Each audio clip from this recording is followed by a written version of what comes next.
To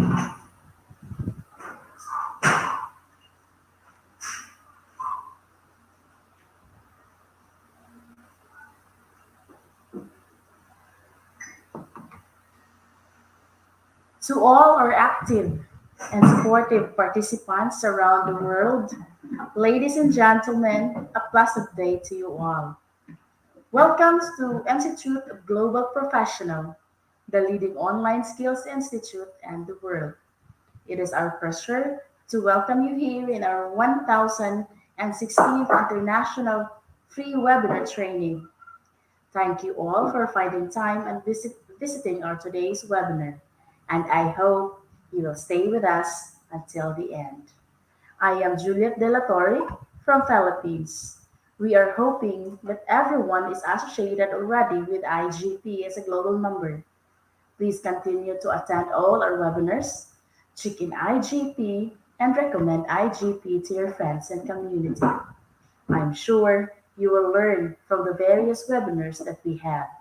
At any time, you can like and comment on our webinar, and don't forget to tag, share, and mention your friends and community because we believe that power is gained by sharing knowledge rather than accumulating it.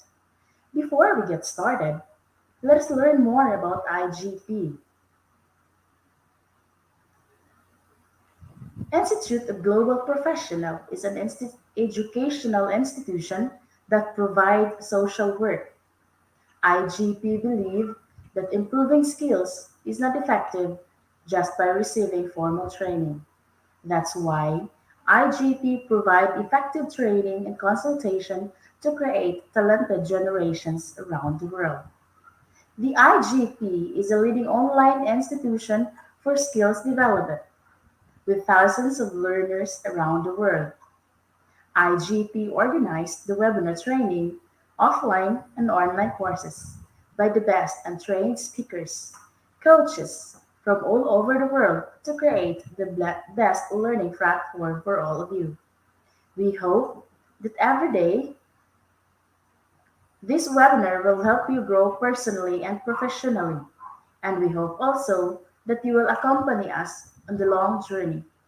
Now, let's start our program with IGP's reminder: feed your skills, innovate, inspire, impact. Today, we are presenting the 1016th webinar session entitled The ABCs of Customer Service with our brilliant speaker from the Philippines. Without further ado, let's welcome our speaker for this session, Dr. Rube Refuerzo Bucat. Hello, good Hello, afternoon. ma'am. Good How afternoon. are you? Please, I'll introduce yourself, ma'am, to our lovely viewers today. Yes, good afternoon to everyone. I am Ruby Bukat and I am from the Philippines. I am your speaker for today. Okay, ma'am. Are Let's we ready start. to start, ma'am? Yes, ma'am, you can start your presentation, ma'am. Again, everyone, our speaker for today, Dr. Ruby Bukat from Philippines. Okay, so a pleasant afternoon to everyone. The topic I am going to talk about is on the ABCs of customer service. So all of us, I suppose, have had our different experiences as a customer. Some good experiences, others bad experiences. But one thing for sure, all of us are customers. And as a customer, we often look for the best service providers. And we always expect the best from the different businesses. We expect to be treated well. And that's just but normal because as customers, we are paying for the goods and services. So we expect that we are also treated the way that we should be treated. So just like the title, ABC, so expect that we will be looking at the different uh, characteristics of good quality service or what can bring about good quality service from A to Z. So the first is A, attention. So it's important to give the attention that your customers deserve. By the way, please feel free to share your insights. I get to see your comments. So you can also share your insights so that we can have an interactive afternoon. So, again, going back, give the attention that your customers deserve. As a customer, I'm sure we have had different experiences, especially when it comes now to the ability of service providers to attend to our needs. And we really prefer if these service providers give us the attention that we need. Have you experienced going to a store, for example, and the storekeeper does not even see you coming in? Why? The storekeeper probably was busy browsing her phone, probably busy talking to another customer, or busy talking to a colleague. And sometimes, as a customer, we don't feel comfortable that the people in the store do not even notice our presence. Okay. So when we talk about the attention that we deserve as customers, we're not saying that they should just give their full attention to us. Well, if they can do that, then that's good. But if, let's say, due to uncontrollable circumstances, let's say there are many other customers also in the store and very few people are available to attend to their needs, okay, then somehow we get to understand. Okay, but it's different when, let's say, for instance, you know that their attention is supposed to be on you as the customer, but they're busy doing something else. Ever experience going to a bank, for instance, and you wanted to open an account, and as you approach the teller just left his or her table, and it took a while before he went back to his work post. And so, as a customer, you just had to wait because you're the one who needs something from them. So, that's how important attention is. The next one that we're going to talk about would be this: believe. Believe in your goods and services. Customers have a lot of questions. Sometimes, especially for people who are using your goods or services for the first time, they may doubt your product. If you don't believe in your good or service, who else will? So it's important that you know about your product. As I've said, customers will ask a lot of questions. They will show you that somehow they doubt your product. Let's say if you're selling medicines, and they will say, is it effective? Okay, if you're selling food, they'll ask, is it delicious? Is it really delicious? So if you, as the service provider or as the seller, do not believe in your product, then no one else will. So it's important that you have, uh, you believe in your goods and services, and it's easier to explain to customers about your goods and services if you are confident about your goods and services. It will be easier to sell. It will be easier to convince people to avail of your services. It will be very easy for you to convince people to buy your product. Customers would know if you're confident about your goods or services. That's why it's important to show to them that you are confident about your goods and services. But how can you be confident about your goods and services? One thing for sure, it's important to be knowledgeable about your product so that no matter what questions they will ask you, you have answers. So, regardless of the question that your customers will be asking about the good or services that you offer, you know that you will be able to answer their questions. You know that you will be able to address their queries. Okay. So even if, let's say, for example, they have heard a lot of negative things about your goods and services and they ask you about it, still you'll be very confident when you will now answer their questions. So see, it's very important that we believe in our goods and services. The next one is on communicating. So communicate well with your customers. So regardless of our setup, it could be a school, it could be a restaurant, it could be a hotel. Okay, it's important that we communicate properly with our customers. Communication can come in many different forms. I'm not only talking about actually talking to our customers. Even through our advertisements, we are communicating with them. So when we advertise on TV, over the radio, if we advertise online, we are communicating with our customers. We talk to our customers, that's still communicating with our customers. We send them emails, that is still communicating with our customers. So even when they come to our store or where the service is rendered or where the products are sold, we have to communicate with our customers. There are many different ways of communicating with and to our customers. And the reason why this is important is because we are trying now to convince them to try our product, to trust our company.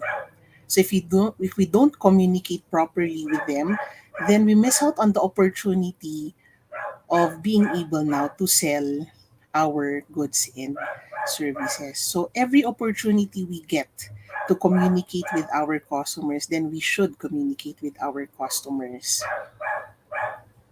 So even when, let's say for example, in the store, when customers come in and they ask questions, grab that opportunity to introduce your goods, your services.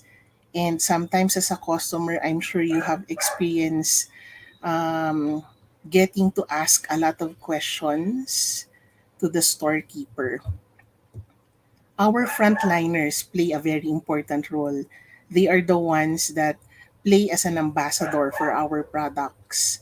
And so it is important that our employees, okay, the people that work for us, particularly our frontliners, because they're the ones who are directly communicating with our customers, they have to be trained properly, especially when it comes now to communicating with uh, customers. We don't want our customers to misinterpret the messages that we want to convey to them. That's why we have to be very careful. It's not really about being a good speaker, but of course, yes, being a good speaker counts and it will help a lot. Sorry. But still, okay, the manner by which we deliver the message really matters. Okay, we probably thought we were talking to them about the product or explaining to them about our product, but the way that we communicated the message reflected uh, how how bad we feel about the product, for example, especially for people who don't fully trust their goods and services. I'm sure you have encountered those kinds of people. You go to the store, since they don't own the store, they're just salespeople. Sometimes they don't really care whether they get to sell or not. So sometimes they fail to really communicate with the customers. Sometimes customers ask questions, but because we don't know how to communicate with them, we just sometimes nod, okay? Or if we meant no, then we shake our head, right? Or sometimes when we do not know what they're looking for, we just pretend that we didn't hear them. Did you experience something like that? Okay, but that's not how we're supposed to treat our customers. So that is on communicating well with your customers. So again, there are many ways by which we communicate to our customers. It's not just the face to face communication that we are referring to, but all the different forms of communication from the moment that we advertise our goods to the moment that the sales force and the customer get face to face. That's still communication. And every chance we get to communicate with our customers, we have to do our best because that's the only way by which we can introduce to them our products. The next one is D, deliver. Deliver what you promised. Sometimes we buy a product online, we were attracted to how it looked like online. When you browse, for example, mobile apps like maybe Shopee, Lazada, and other similar mobile apps, they look good on picture. But later on, when it is delivered, we end up disappointed. Why? It's not the same as what we saw on the picture. So they did not deliver what they promised. How many of you have tried ordering online and then after it was delivered, you realize that the product looks very much different from what you saw online? And so you try to contact the seller, but the seller does not communicate back. So sometimes we leave a feedback on the website, hoping that the seller would get back to us, but they never do. And that's really sad because we spend hard earned money, right? So sometimes we don't want to order online anymore unless these are reliable sellers because maybe at least once we have already experienced that they did not deliver what they should be or what they should deliver or what they have promised. For those who are in the Philippines, I'm sure we have encountered this pizza store that promises to deliver in 30 minutes. Otherwise, the pizza is free. Maybe our friends from other countries can share their own experiences. Maybe they have a similar practice. Okay? Maybe have a similar practice. Maybe some stores in your countries also have that kind of promise. So I'm sure for those who are in the Philippines, they're familiar with that store. There's a store that promises to deliver the pizza in 30 minutes. Otherwise, the pizza is free. And they keep their promise, at least based on my own experience. I'm not sure if that's the experience also of others, but I personally experienced that when the pizza was late, they really gave the pizza for free. And these were several boxes. It so happened that there was a celebration here at home, okay? And we had pizza delivered, and then they were late for a few minutes. It was over 30 minutes when the pizza guy arrived. And guess what? All those pizza were given for free. So they fulfilled their promise. But of course, customers are not necessarily happy with just getting it for free. Like in our case, we would have been happier if the pizza was delivered on time because there was a celebration. Okay, of course, our guests were expecting that we will be able to eat on time. So they were already here, but the pizza was not yet here. Okay, so yeah, I see a comment here saying through online ordering, I do receive unexpected quality products. Time taken to deliver is not as promised. I'm sure many of us have experienced the same. I also have experienced ordering something online which I planned to use for an event. They said it's going to be delivered in a maximum of 7 days, but it arrived after a month, so I wasn't able to wear it during the occasion for which it was intended.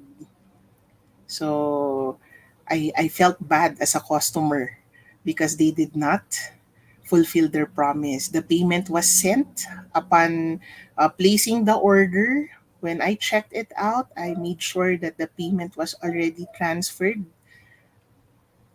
But I was really sad because the item arrived a month later, and so I wasn't able to wear it in the occasion for which it was really intended to be worn. Isaiah says from China to Kenya, they promised to take 3 to 5 days but end up taking between 14 to 28 days. I guess there are also some issues when it comes now to logistics. But just like what I've said, if you promise a certain time for delivery, then deliver it within that time. If you're not sure if it's going to arrive within 5 days, then don't promise. So yeah, we have to deliver what we promised. If we promise our customers that they will look better after visiting our salon, then they should get out of the salon happy because they got the service that they wanted. They got the haircut that they wanted. They got the hair color that they dreamt of. Because that's what we promise in our advertisements. That's what we promise when we post advertisements online. That's what we promise when we advertise on TV, that's what we promise.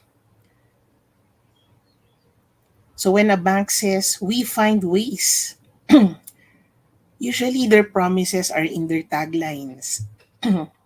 So when a bank says we find ways, when something goes wrong, as a depositor, you expect that they will really find ways. But what if you have complaints? And when you went to the bank, they said, we're sorry, we cannot do anything about it. But you promised. In your tagline, you said, we find ways. So again, as a customer, we feel frustrated. We feel sad that they're not able to deliver what they promised. So when a soft drink company promises that it shall quench our thirst, then that exactly should be delivered to the customer.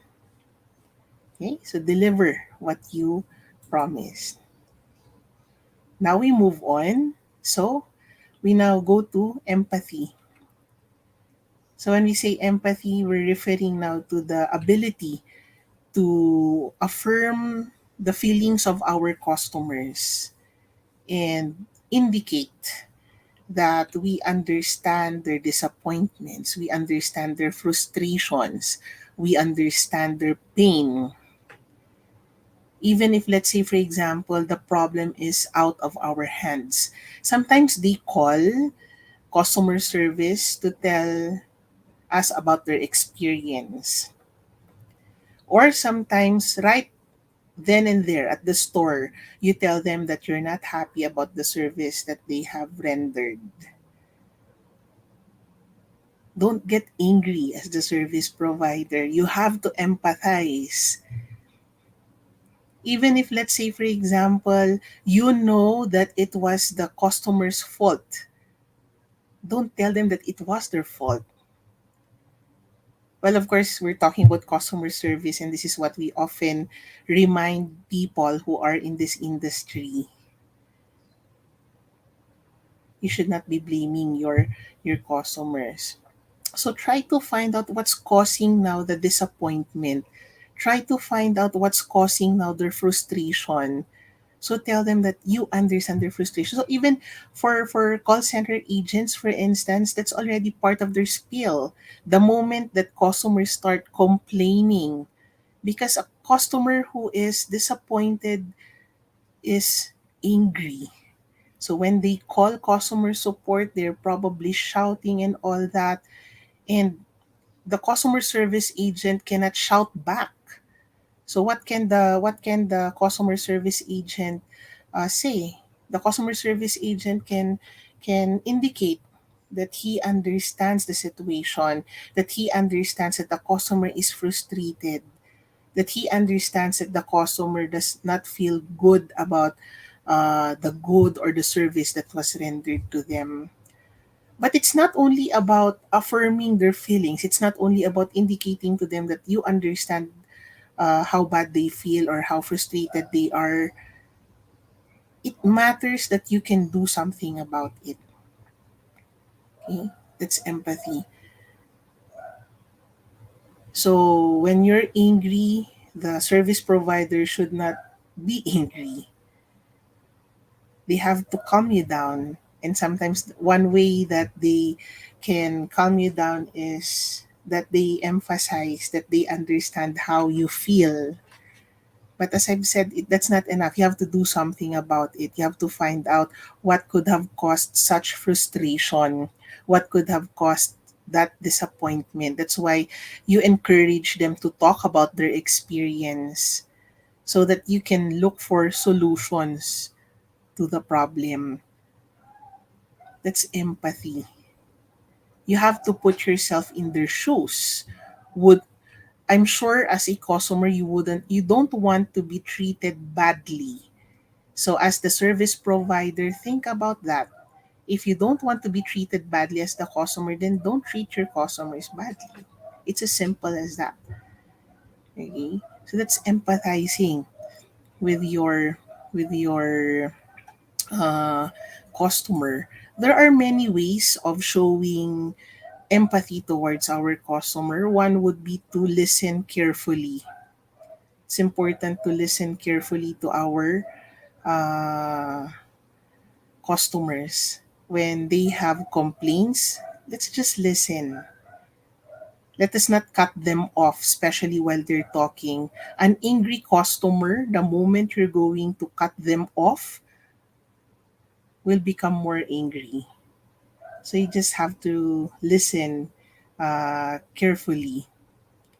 Maybe we can use meaningful phrases, just like what I have mentioned earlier. Sometimes in the spiel of customer service representatives or call center agents, they have statements like, I understand how you feel. Thank you for bringing this to our attention. Okay. Please let me know if my understanding of the situation is wrong, or please let me know if my understanding of your problem is accurate. Something like that. Those are meaningful key phrases. These are powerful empathy statements. Okay, so the moment that the customer gets angry, don't get angry. Also, when they shout, don't shout back at them. You're not solving the issue, you're not solving the problem. So just allow them to vent. Take note that customers who are disappointed are naturally angry. So just let them vent. Think that they're not angry at you, but rather they feel bad about the situation. So don't take it personally. Most of the time when they're angry, it's not because they're angry at you personally, but it's because they feel bad about the situation. So as the service provider, just stay positive. Just be patient. Allow them to talk.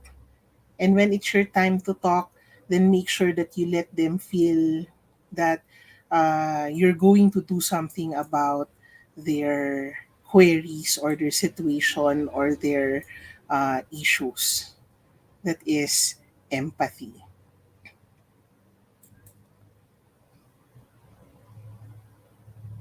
Another is flexibility. Okay, flexibility is very important, especially in the service industry. Those who deliver the service should have the ability to adjust to any situation. That is what we refer to as flexibility. Different customers have different needs, different customers have different personalities. So you have to learn how to adjust to the situation. You have to be able to address effectively, okay, the dynamics of every customer encounter. Different people have different ways of communicating. So don't expect that everyone will communicate with you in the same manner. People have different ways of responding to, let's say, the goods or services that they are offered. So don't expect that um, you don't expect that they have the same way of reacting. The responses may also be different. The situation where you are in may not always be the same. So you have to have that ability to adjust to situations. Yes, flexibility or adaptability. Sorry. So we have to be flexible enough to uh, adapt to the situation because we have to meet the expectations of our customers. That's our goal, to meet the expectations of our customers, or if it's possible, exceed the expectations of our customers. Some people will say, but we have policies. How can we be flexible? We have policies. We have to stick to the policy of the organization. Well, for as long as you're not violating any policy, I think you can be as flexible as you can.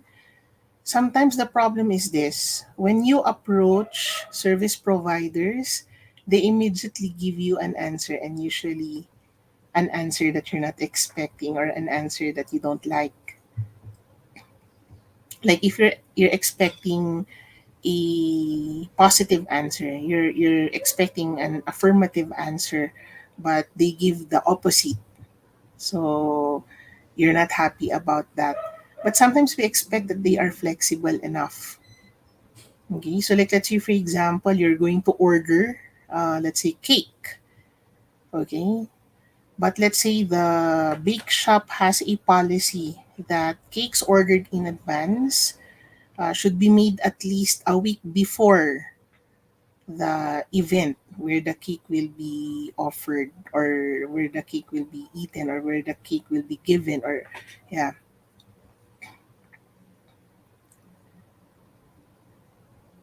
But let's say you went to that store maybe 3 days before the event.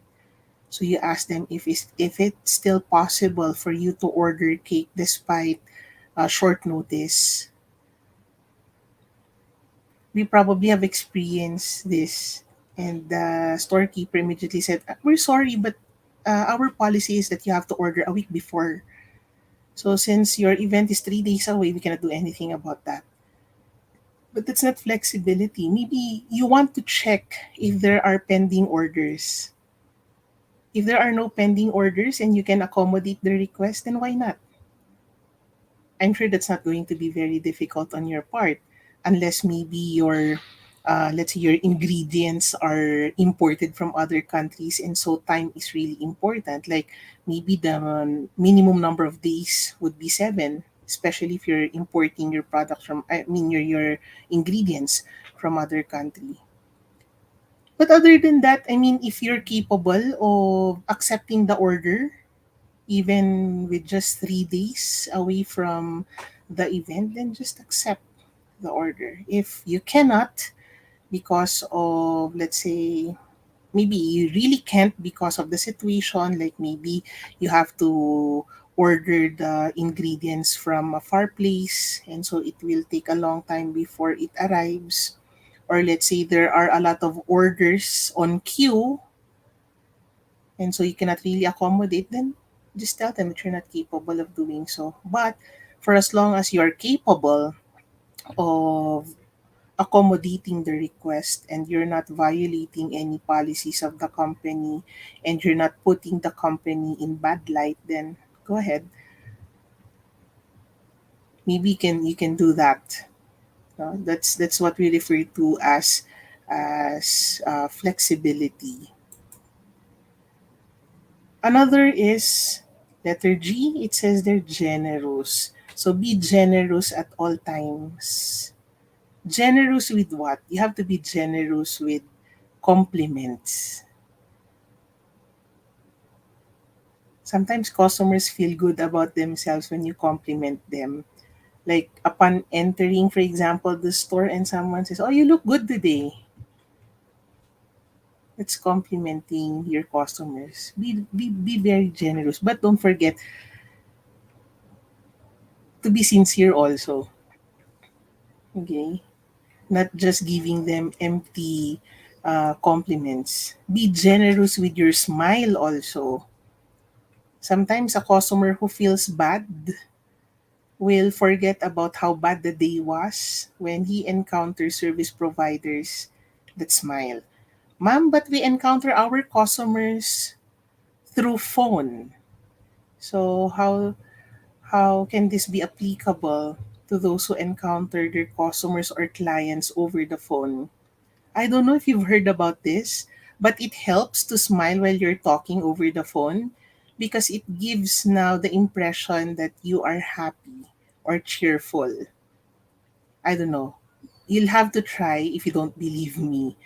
Okay, so let's say, for example, you're talking to someone over the phone, try talking to that person while smiling, and try talking uh, to another person over the phone without smiling. Maybe try it later on with someone, maybe a friend, and ask that person if there's a difference in your voice, most especially.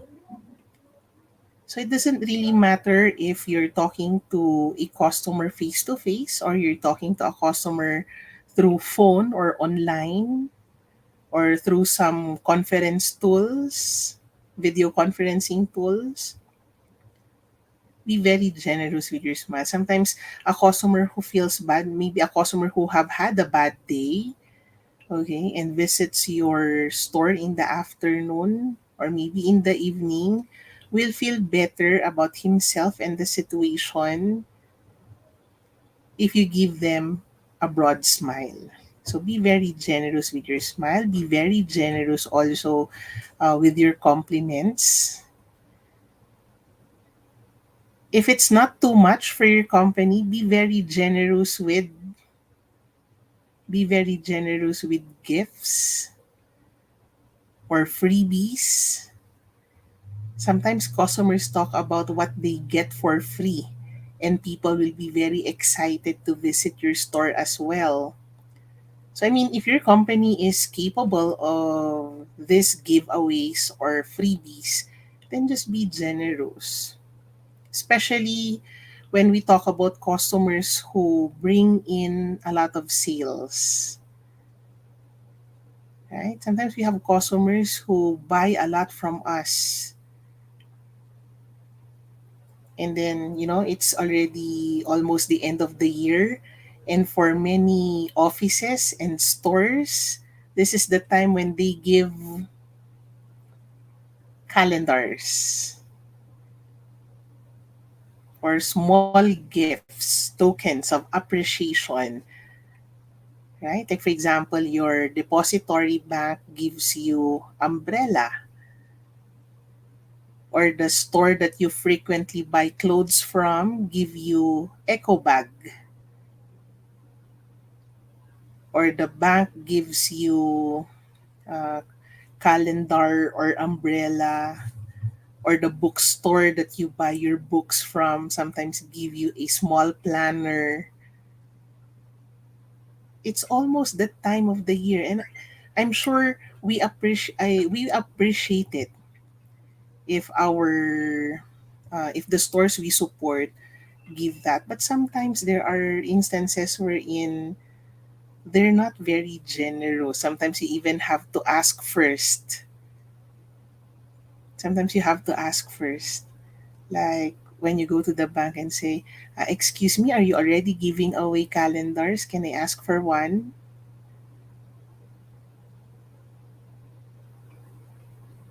Okay. And then only then that they will give you calendar. Otherwise, they're not going to give you anything if you don't ask for it.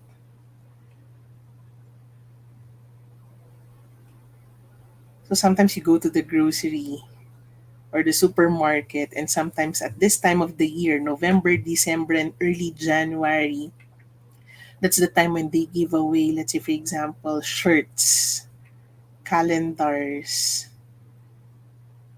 and other freebies. But well, for one, you have to have a purchase, and that's understandable. You just don't go to a store and ask for anything without purchasing or buying from them. So if they ask, for example, okay, your customers will ask you, "Can I have a calendar?" Go ahead, give them calendar. Anyway, they bought from you.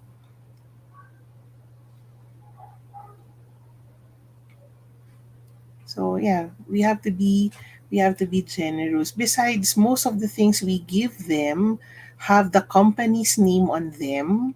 So that's a way also of marketing our business. Like for example, when a bank gives a paperweight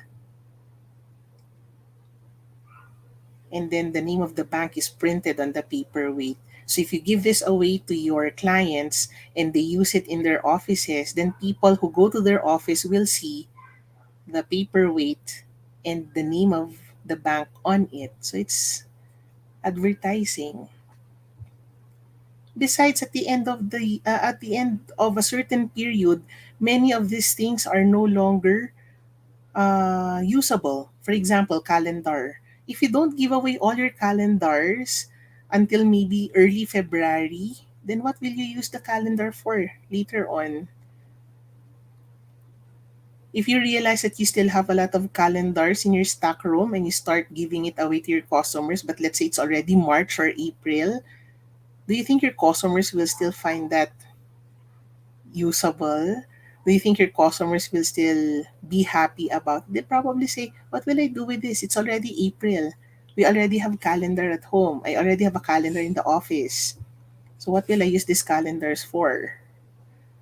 So might as well give it earlier on so you won't even have to have any issues about piling them up in your stock room because you can no longer give them away because it's already past New Year, and most likely many of your customers already have their calendars. They'll probably just throw it away. Okay. Or in some cases, we have like during the Mid Autumn festival, where many Chinese merchants give away mooncakes to their clients, to their customers. And just be generous, give that out.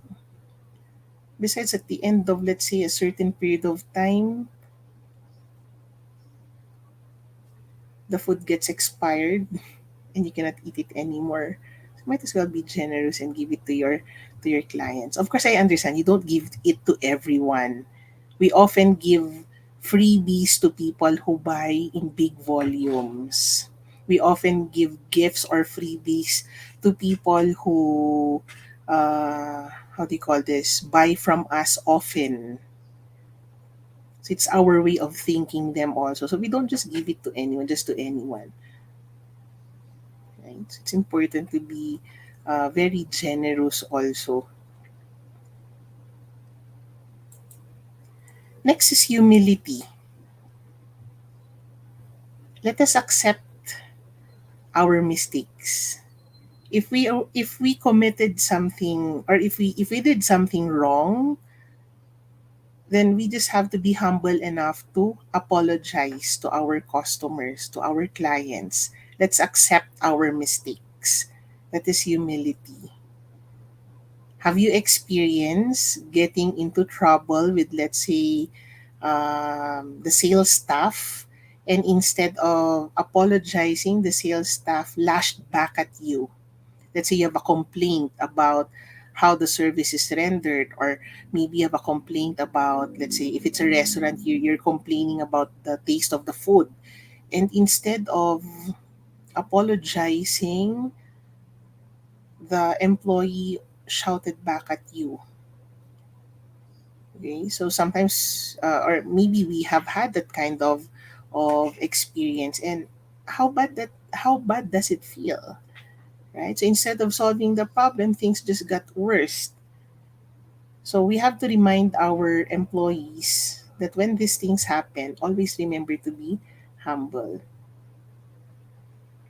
It's not like it's not like we're accepting that the customer is always right. But well, yeah, sometimes in customer service or in service marketing, we often emphasize that the customer is king and that the customer is always right. Of course, we know for a fact that the customer is not always right.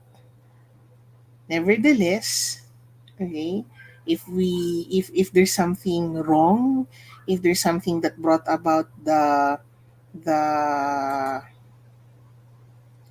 frustration of our customers, then let us just be humble enough to say that we are sorry and that we're going to do everything we can, okay, to make up for the problem or the issue. Okay, so that's humility.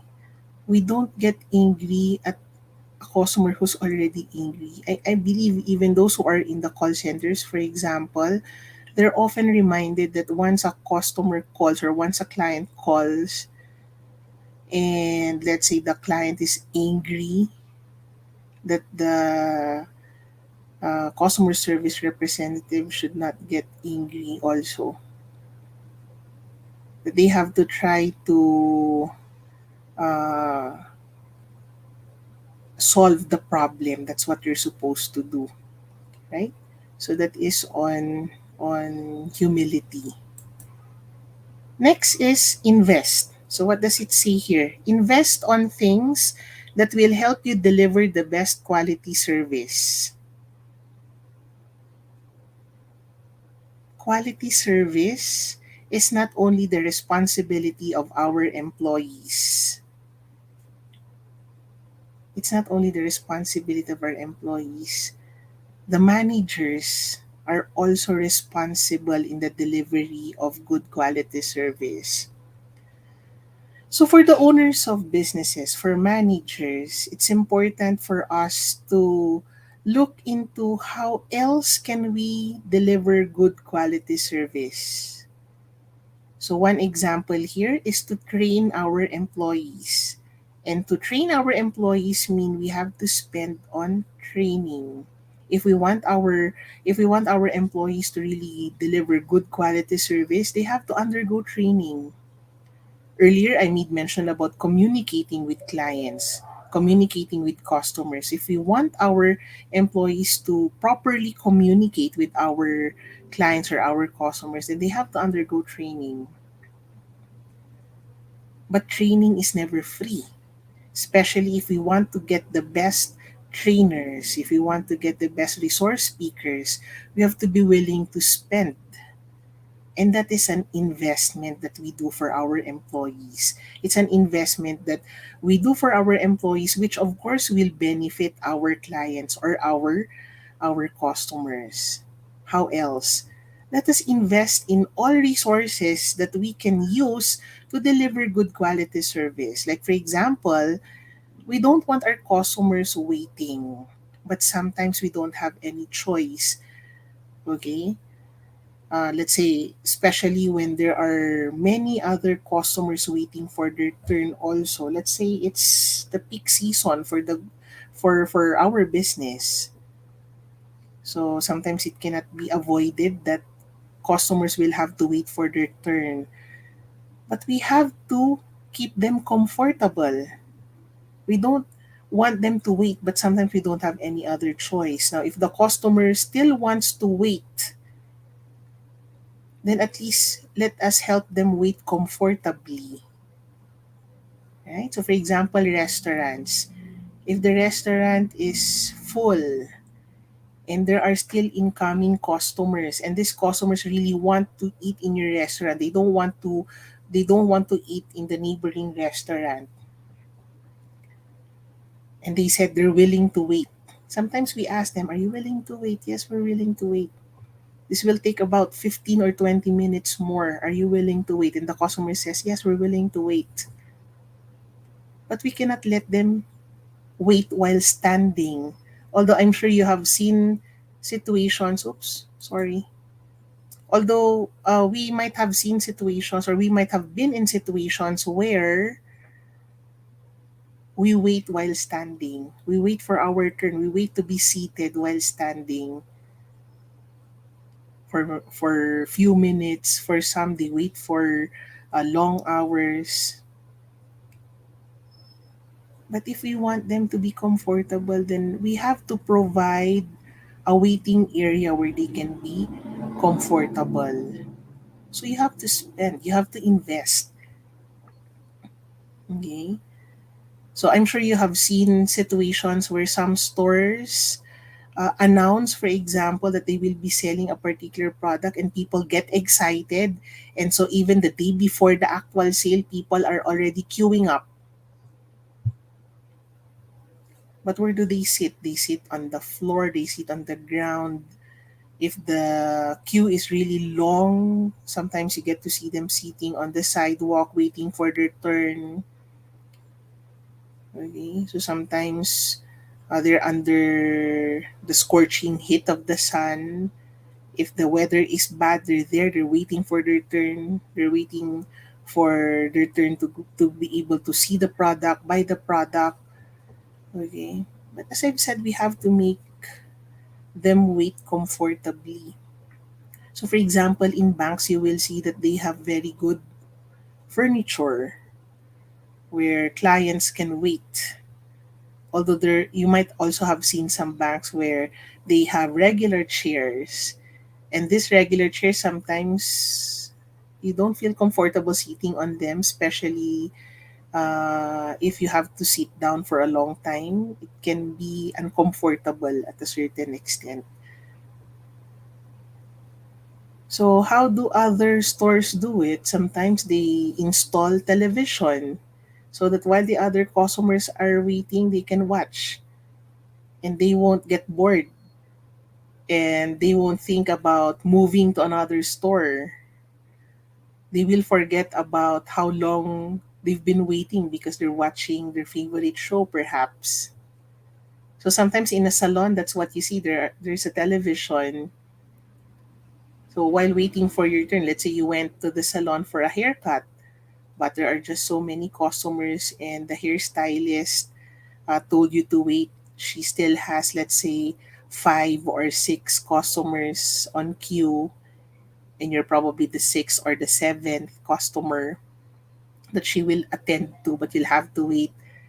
So while waiting, maybe you can watch TV. Or for other salons, they offer magazines, right? They offer magazines. Maybe they don't have TV, so they offer magazine. So at least the customer uh, will be busy browsing the magazine or reading articles on that magazine. So they'll forget about how much time they've been waiting for their turn. See? So there are many ways by which we can uh, deliver good quality service, but we have to be willing to spend a little to make sure that our customers still have the best experience and that they are comfortable and that they're happy. Okay. So technology also plays a very important role. If we have the best technology, then we'll probably be able also to deliver good quality service to our customers.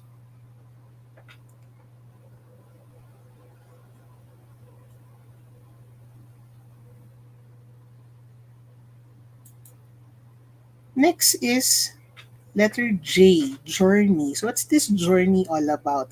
So when we talk about journey or customer journey, we're talking about the full experience of our customers while they are trying now to communicate with our brand, or while they are purchasing our goods, our service, the totality of all the things that they experience during the process is what we call customer service journey. And that is important. Whether they come back or not later on has something to do with their journey. So if their journey was good, if their experience was good, they'll most likely come back.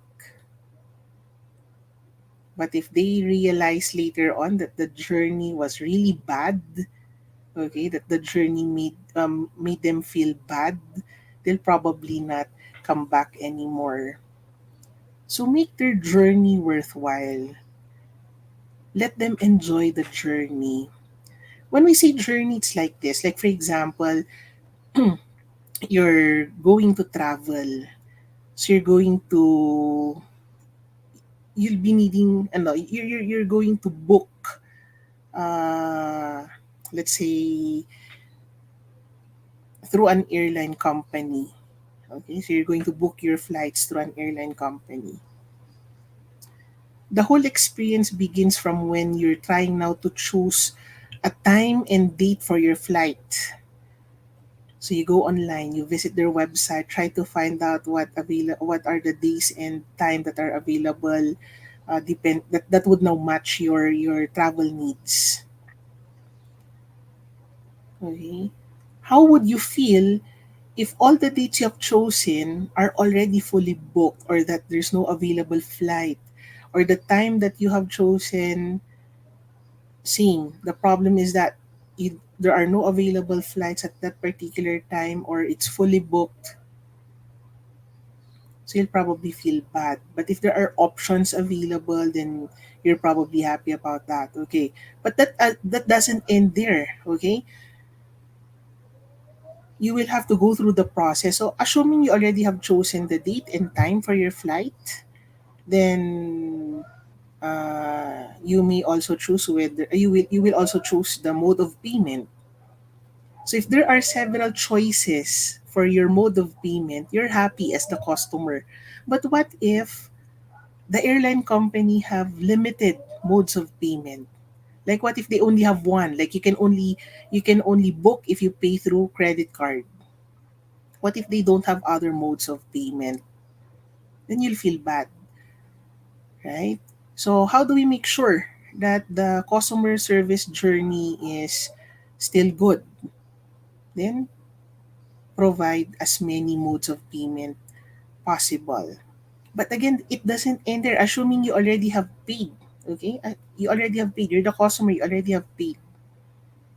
Okay? The next would be that you should be receiving everything that you need prior to your flight, booking details and all that. But what if it gets mixed up? Or what if they forgot to send it to you? Or what if the information provided in your flight details are wrong? So there will be a lot of problem if that's going to happen. So the service provider, the airline company have to be very careful. That's very important, right? So that is on no, it doesn't end there, by the way. It doesn't end there. Of course, on the day of your flight, okay, you will be checking in. So how is the checking in process? Sometimes the checking in process is also not good. So the airline company have to ensure that the customers will also have a seamless customer experience, even in the checking in. Sometimes customers have problems checking in. And again, it doesn't end there. Okay? They expect that the flight or they expect that the plane will leave on time. That's part of the customer service journey. So what if the plane took off late? Okay? And then while they're on board, there are a lot of things that they'll be expecting from the company, like, a good service rendered by flight attendants, etc. Okay. And then do they land on time? And then when they landed, they'll have to get their luggage. Will they be able to get their luggage early, or will they have to wait? Or worst comes to worst, sometimes you realize that your luggage wasn't in the same plane, so you'll have to wait. So the entire customer service journey, okay, did not started from when you booked, okay, to the time that you get your luggage from the carousel. So how was the experience? So were there pain points? When we say pain points, there were some areas in the entire customer service journey that you were not happy, that you were disappointed, that you were frustrated. So those are pain points. Like for example, everything went fine except that the food you ate while on board didn't taste good. So that's a pain point. Or everything went fine so far, but when you arrived in your destination, you realized that your luggage wasn't in the same plane. It was boarded on another plane. So that's a pain point. And that's what we're trying now to avoid. So that's an example of a customer service journey. So we have to make sure that we avoid as much as possible any possible mistake that may cause a pain point. We don't want that because that will uh, be a reason for our customers to be dissatisfied. Next, knowledge. Have you experienced going to a store and you wanted to buy something? Unfortunately, it's the first time you're buying it, so you don't know the product that well, and so you're now trying to ask for assistance, but even the seller doesn't know what you're buying. Or you might have encountered frontliners who don't know how to explain the goods or the services that the company offers. So that can cause dissatisfaction among our customers. That's why it's important to train our employees. Many stores say that they require that their frontliners are trained. Like, for example, when you go to a store that sells cell phones, some brands require that those who sell must undergo training so that they would know how a phone functions, how the different models would function, what differentiates one model from the other. And that's good. Why? Because when customers come in and will be asking about the cell phones that we are selling, we have to be able to deliver, or we have to be able to answer their questions. Customers may move to your rival or to your competitor if they know that, or if they, yeah, if they find out that you're not knowledgeable about the goods or services that you offer. So regardless of the goods or services that you offer, it's important that you're knowledgeable so that whatever questions they will ask you, you have an answer.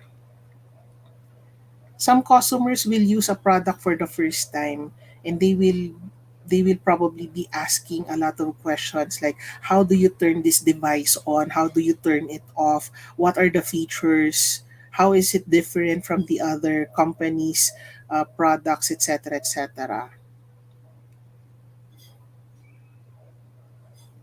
But if you're knowledgeable, no matter how many questions they will ask you, you'll be able to answer. And you know what? You will be convincing them to buy your product. Why?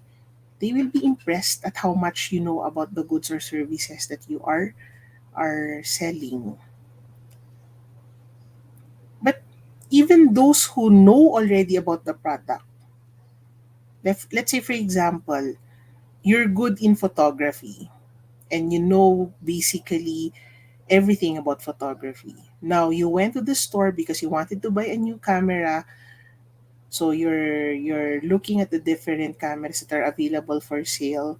So from time to time you ask the seller questions related to the camera.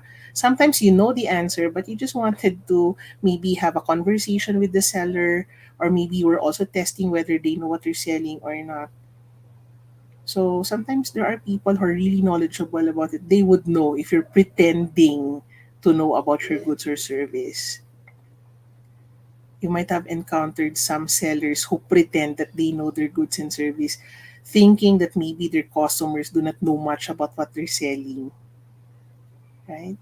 It's obvious when the sellers are just pretending to know about their goods or services.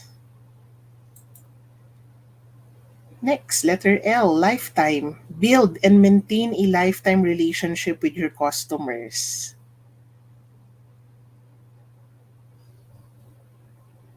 Do you still go to the store where your parents used to go with you when you were younger? Do you still go to the stores where your parents brought you when you were younger? Do you still buy their goods? Do you still avail of their services? If yes, then that probably means it is because the company was able to build and maintain a good relationship with you, your family. So let's say, for example, there may be this restaurant that you used to go to with your parents when you were younger, and now that you have your own family, you still go to that store, and this time with your own family, with your children. And some of the people who are still there still know you. They saw you grow up. They saw you grow up, and now you visit them with your own family. What a nice situation, right? So yeah, it's important for the business to build and maintain a lifetime relationship. Sometimes even if the business has already been passed on to other generations of the family that owns that business, and you still support the same business. Let's say it's a supermarket that you used to go to when you were younger. When your parents would go to that supermarket, you'd tag along, and now that you're older, you still go to the same supermarket. Some of the people there you're still familiar with. They know you personally. They call you by your name. That means that they were able to build and maintain that kind of relationship, and we feel good, right? As the customer, especially if, let's say, their services have changed already, some of their products have changed already, but the quality of service is still the same. The quality of service is the same as what you remember from when you were younger. You felt at home going to that place, and now that you're older, you still feel the same. So there's still that feeling of familiarity.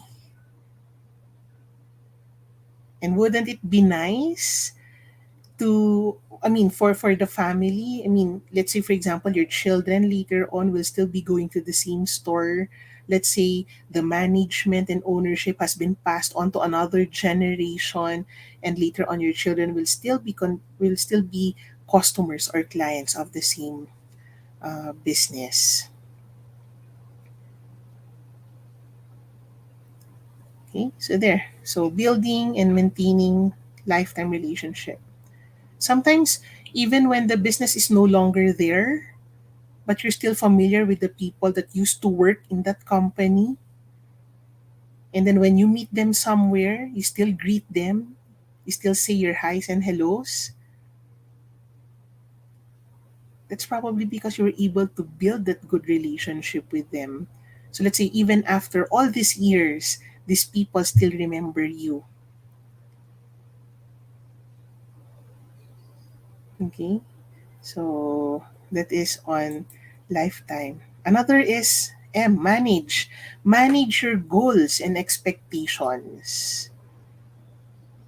Sometimes as a seller, you set your goals for the day, like we have to be able to sell this much within the day, etc. We have to be able to close um, deals or contracts with our customers within the day this much, etc.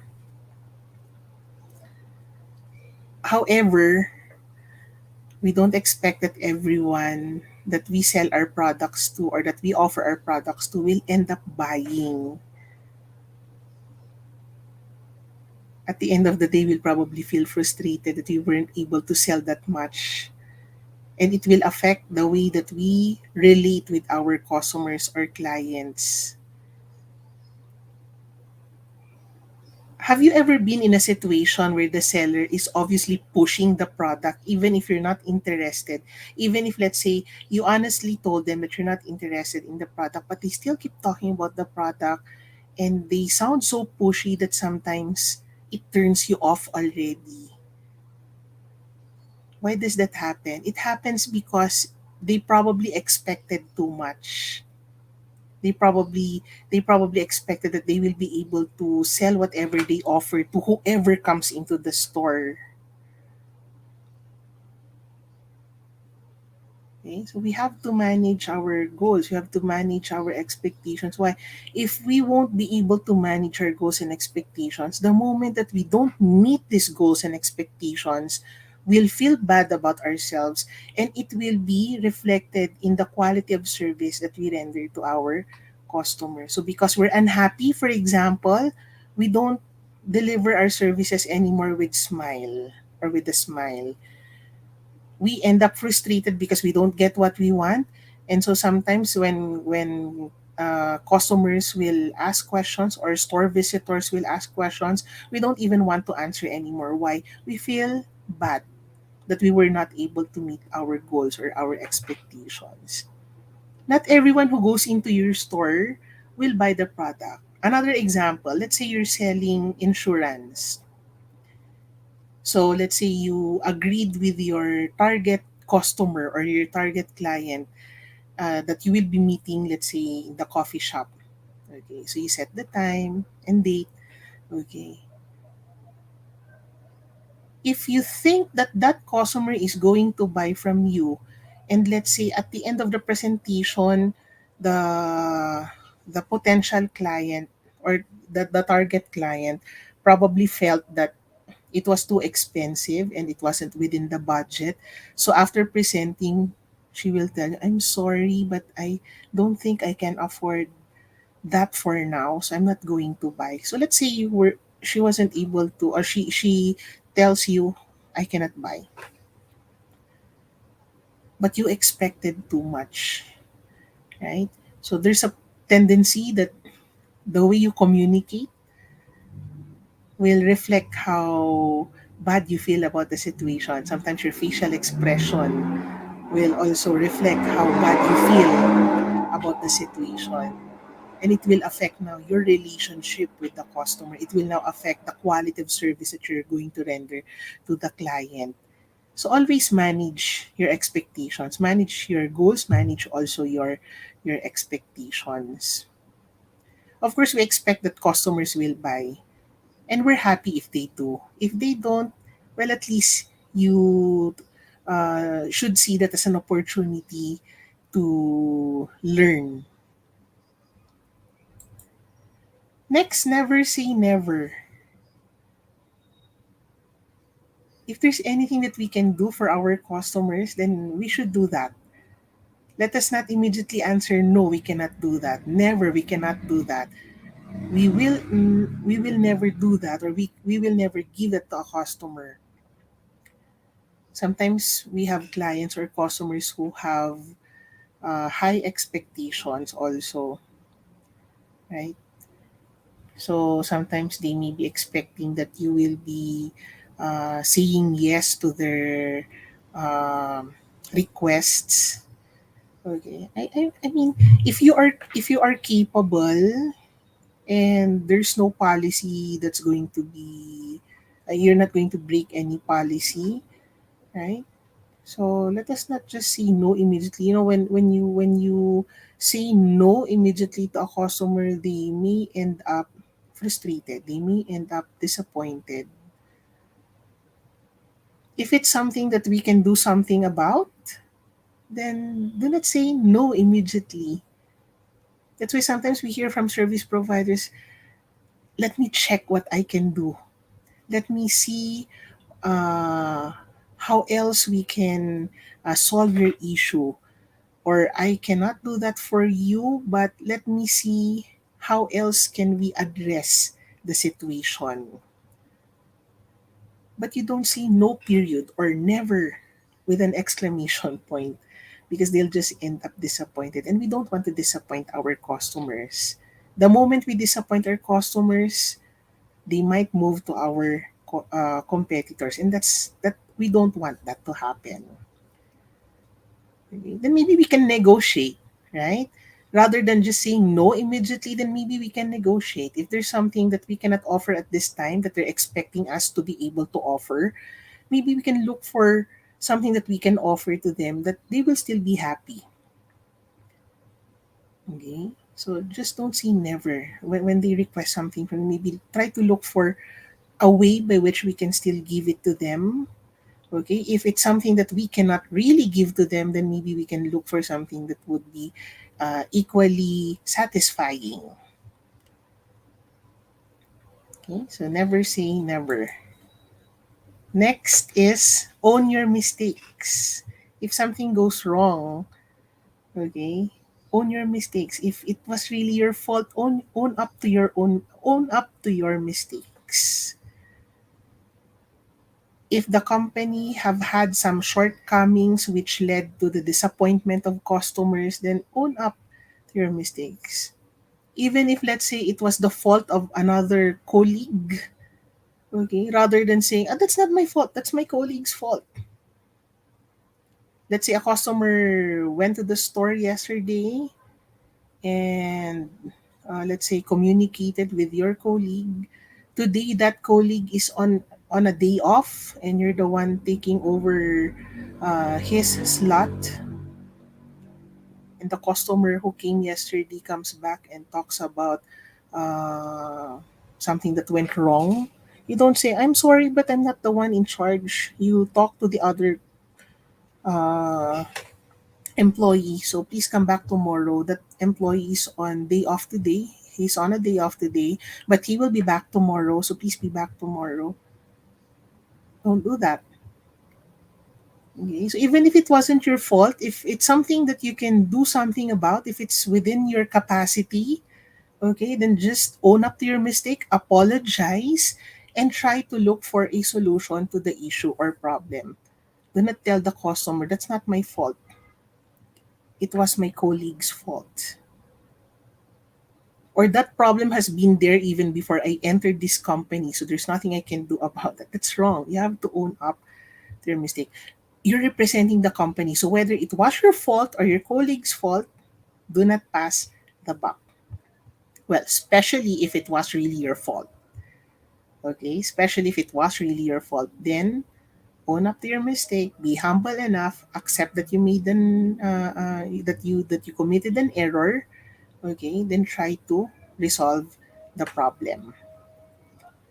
Sometimes we have this problem of, you know causing or committing errors, and then we blame other people or we blame situations, right? So, like, let's say, for example, we agreed that we will be meeting our client at 9 o'clock, but we were late.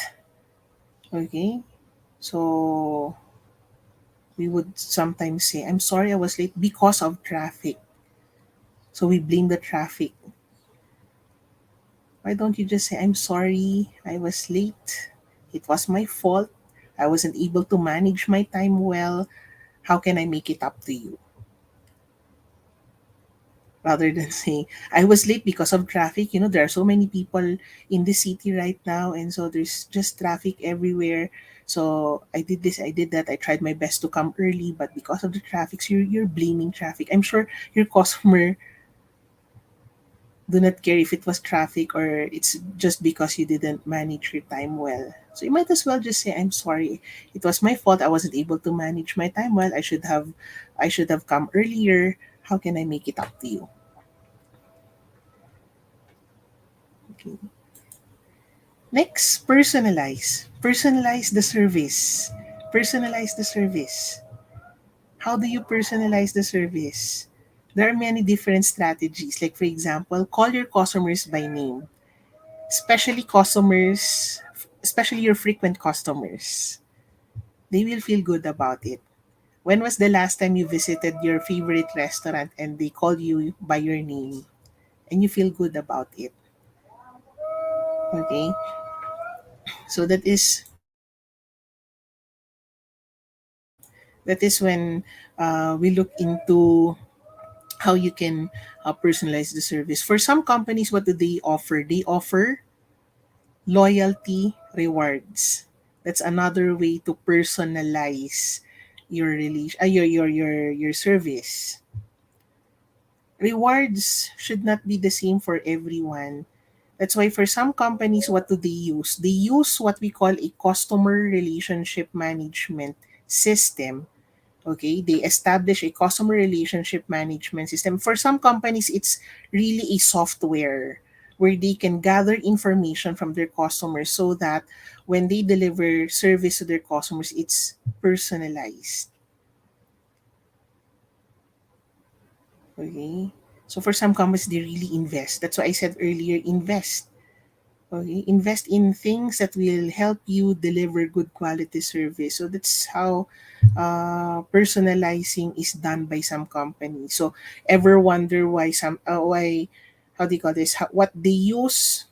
Do you ever wonder where they use loyalty cards? Like when you go to a retail store and then you apply for a loyalty card, and every time you buy they ask for that card. They will swipe that card for every transaction. You're earning points, and then at the end of a specific period, or once you have accumulated the points you needed, they will give you gifts. The real reason behind that is because they're monitoring who their customers are. They're monitoring uh how do you call this? They're monitoring what you buy from them, how often do you buy from them, at what quantity, okay? And then through that they get to know their customers better. And that's what they do to make the uh service more personalized, right? Sometimes we get those loyalty cards from retail stores, from restaurants also. Okay, and there's a reason behind why they do that. It's their way of collecting data from their clients, which they can use later on to deliver personalized service or to strategize or to come up with good strategies. But more often than not, because it's a CRM technology, it's usually to improve on their service, okay, by making it more personalized. Another, quality. Letter Q is quality. Deliver good quality at all times. Deliver good quality at all times. It didn't say deliver good quality from time to time. It didn't say deliver good quality once a week. It says deliver good quality at all times. And this quality must be given to all our clients, to all our customers. We don't say, this quality is only for this particular type of customer, but for this particular type of customer, it should be a different quality. We have to be consistent. Our customers will expect consistency from us. So if we only are good at first when we just open the business, but the quality is no longer the same, let's say after a week or after a month, our customers will notice that. Okay? Have we experienced going to a restaurant when when it just opened, and then you'll see that the restaurant staff delivers good quality service, the food tastes really good, so you said, I'll come back next week. I'll come back on my payday. But when you did, when you came back,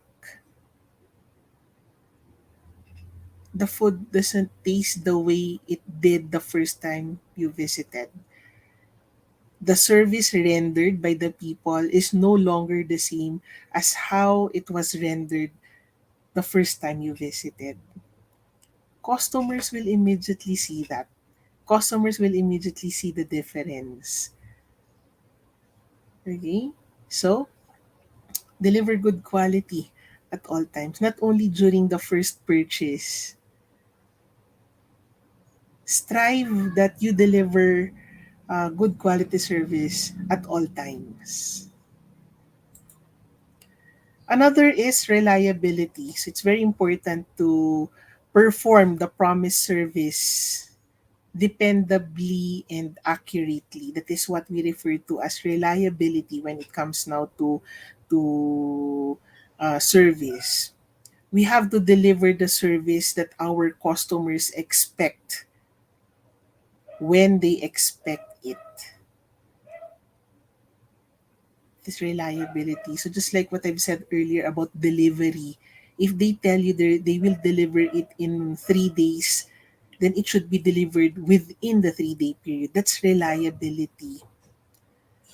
When you go to a computer store to have your device repaired, reliability is when they can repair the device and not to return to you the device with more problems.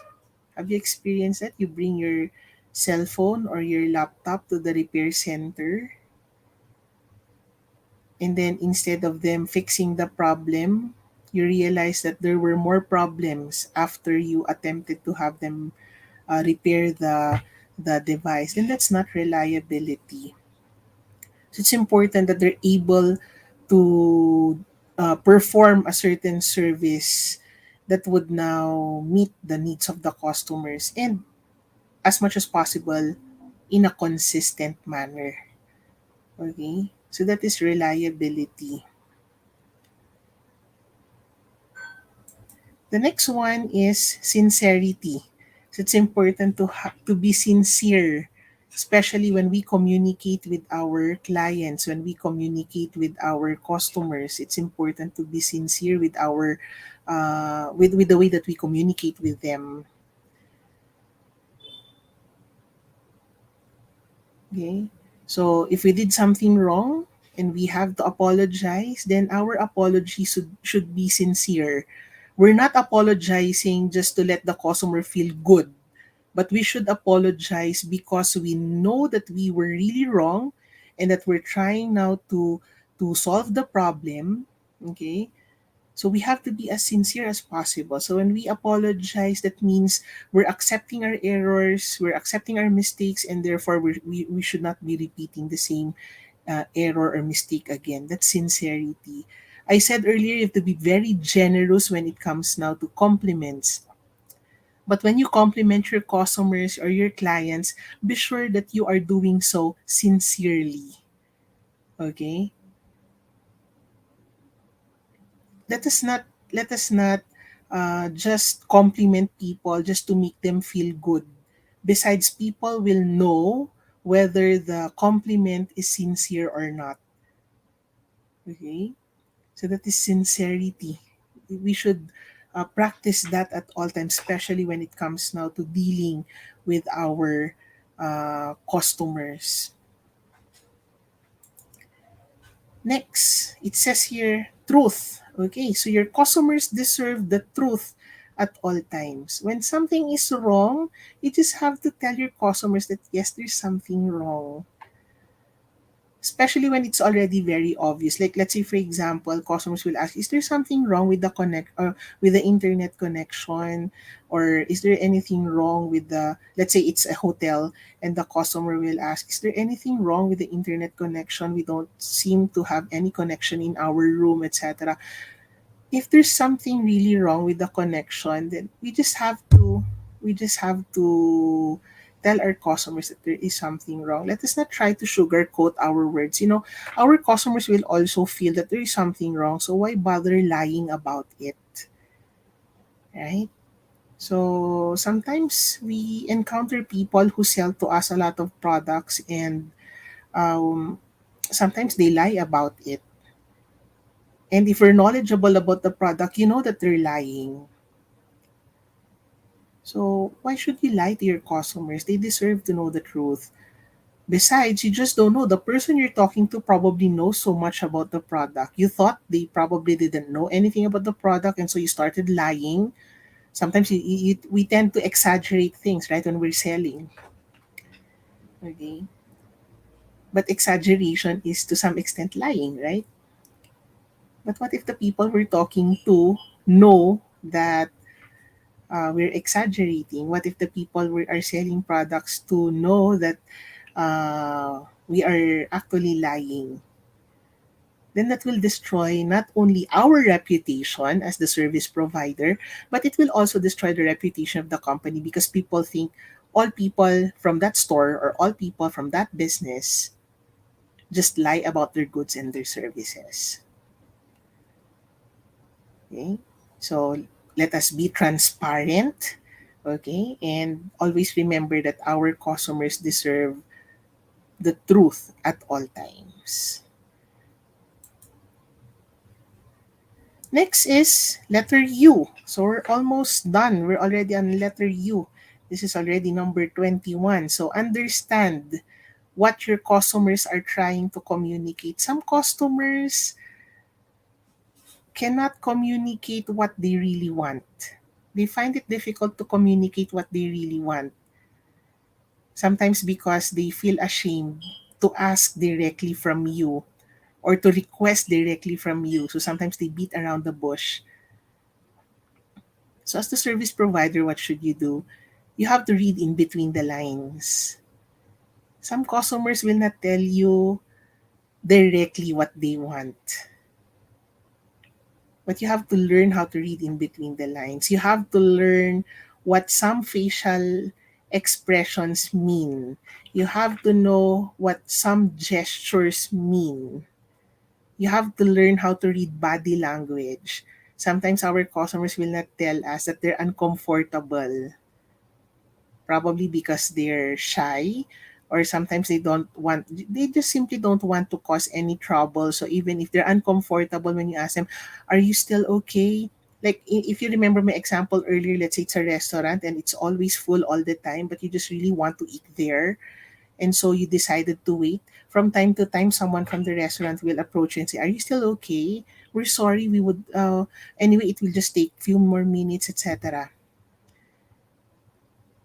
But then you you don't feel comfortable anymore, but you don't want to tell them that you're uncomfortable. But as the service provider, you have to learn how to read body language. You would know if someone's already uncomfortable with their facial expression, with their gestures, the way they talk, their body movements. Let's say they've been waiting for a long time already, even if they're seated, for instance, and then from time to time they stand up to shake their legs, to stretch, etc. So that means they're already uncomfortable, right? But sometimes they don't want to tell you about it.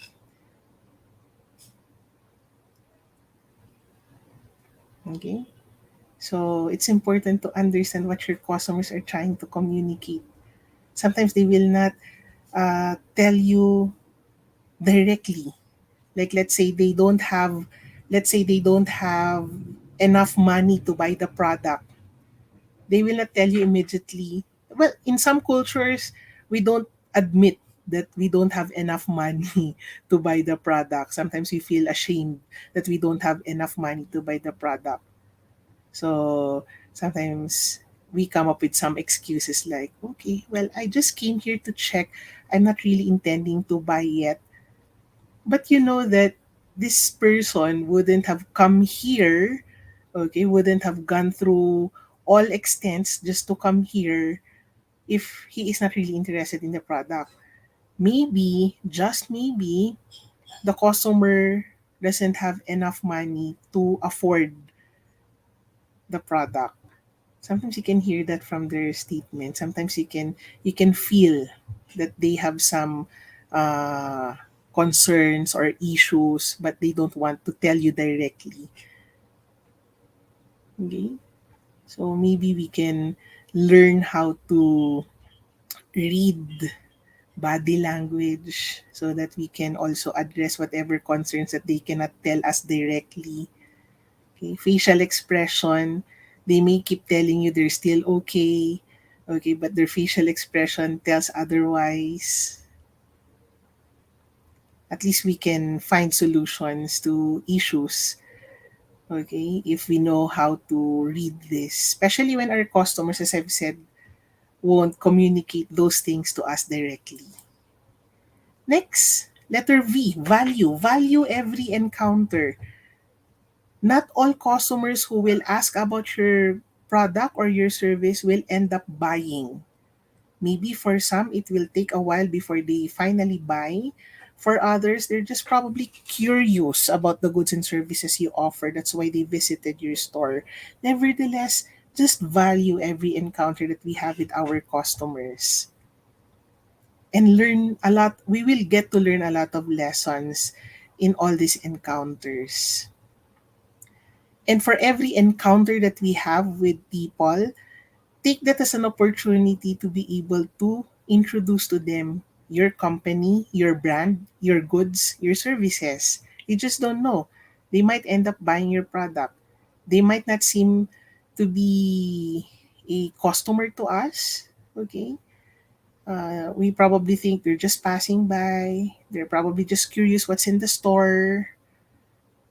Okay. But this might be the perfect opportunity to communicate to them about our product. So let us value every encounter. A customer might come into the store today, look around, and then leave, but that doesn't mean that person will no longer come back. Who knows? He will come back. But that will depend on what was his experience when he visited your store. Did he have a good experience? Did he have a bad experience?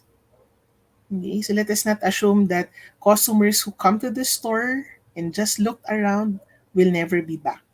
They'll probably be back, and they'll probably be bringing with them some friends, who knows. So we might as well make the most of it. Okay, so value every encounter. And this one we expect from the different businesses, right? So it says here, aim to wow your customers at all times. Aim to wow your customers at all times. So there should be something that they should be looking forward to, right?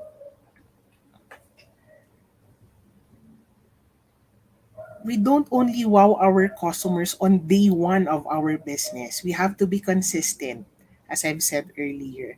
What could be the reason why certain brands have stayed long in the market?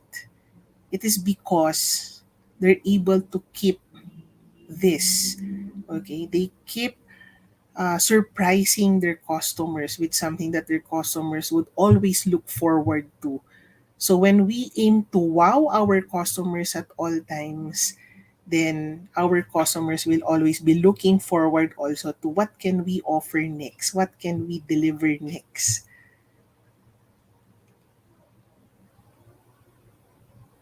Okay. So aim to wow your customers at all times. It could be because your goods are new and impressive, or probably because your people have a unique way of delivering service, or that you have something new to offer to them. We can come up with many different ways to wow our customers.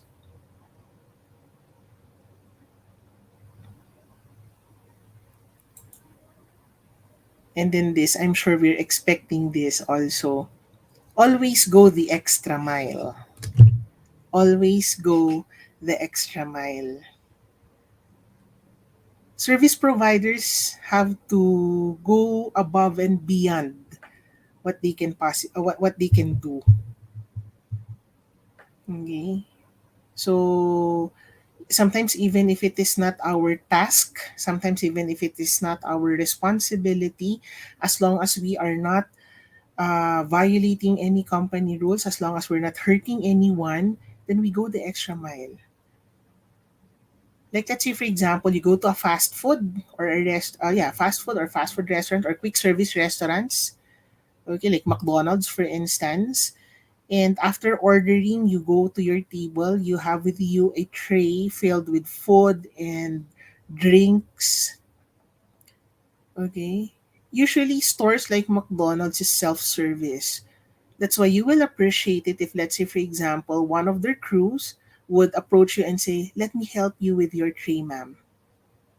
It's not even his job, probably, because we usually expect that we carry our own trays when we go to stores like McDonald's. And we appreciate it when someone from the store, sometimes even the security guard. Here in the Philippines, we often see the security guards assisting in the dining area. especially when there are a lot of people but there are very few uh, employees or waiting staff. Sometimes even the security guard comes to help. It's not his job. His job is to stay at the entrance to monitor people getting into the store and those that are going out, to provide security for the store. But they, out of his own initiative, right? So he'll help people. So same thing is true for the waiting staff. It's not even their job to get you ketchup, right? Sometimes you encounter this. You ask for ketchup and then they will tell you, please go to the counter and ask ketchup from the cashier. Sometimes that's what they tell you.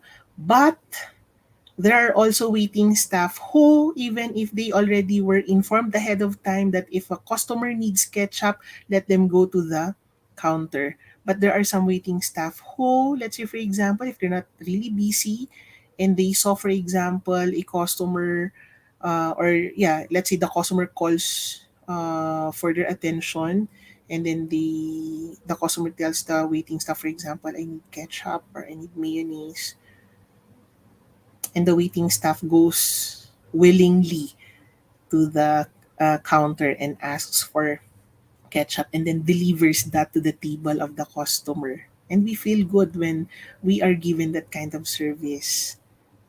And that's an example of going the extra mile. You ride a taxi, okay? And then let's say you had to ride a taxi because you came from the grocery and there are just so many things that you bought. Okay, you cannot ride another form of transportation except a taxi cab, for instance. And then when you reach your destination, the taxi driver would even offer help to carry the things to your door. That's going the extra mile. It's not even his responsibility to help you with all those stuff. Maybe to help you um, take the products out of the cab, yeah. Okay? But not necessarily helping you carry all those stuff to your door. But some of them do that, and that's going the extra mile. They don't have to do that, but they do. And that's what makes us happy as customers. And we're down to the last two. We have you. Letter Y, you are important in the process. So, being the one who delivers the service, you are very important. Without you delivering the service, then no one else will. Ma'am, but there are already other establishments where the customers do it themselves. Like let's say for example, in some stores there are already the self-service terminals, right? Like when you go to the fast food, for example, instead of the staff taking your order, you just enter your orders through the self-service terminal. Okay, even in banks, they already have the self-service terminal. So some people will probably ask, so letter Y in this case will no longer be relevant. It's still relevant.